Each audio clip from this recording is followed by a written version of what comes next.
a while since I've done a Minecraft video, but yeah, so I'm gonna do a Minecraft video today. So I'm gonna show you guys how to make a flying machine.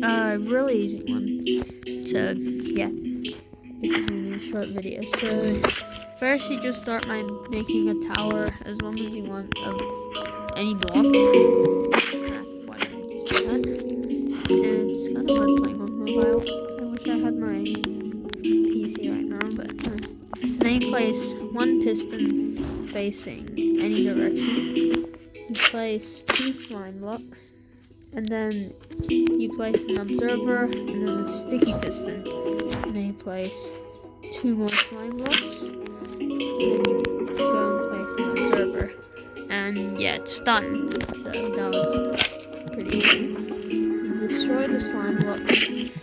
And to activate it, if you want it to go in that direction, you'll place the slime block on this side.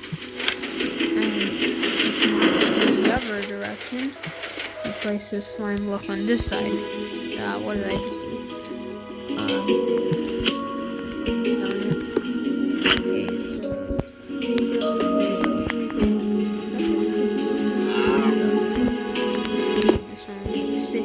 If you want to go the other way, you place it on the other side. Ah, shoot. Okay. I forgot. I'm in bedrock. So, you actually have to invert the normal piston and the sticky piston. So, like, this one goes on this side, and then this one goes on this side.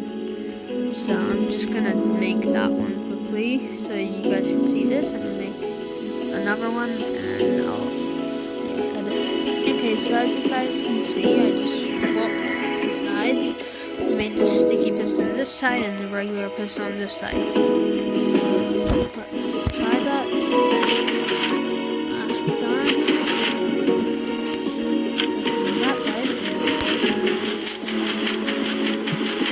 And wait, what if I just made both sides sticky pistons? Because I'm pretty sure that works in Java, but I'm not sure about bedrock.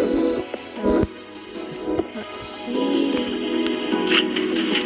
Oh, it does work. It doesn't.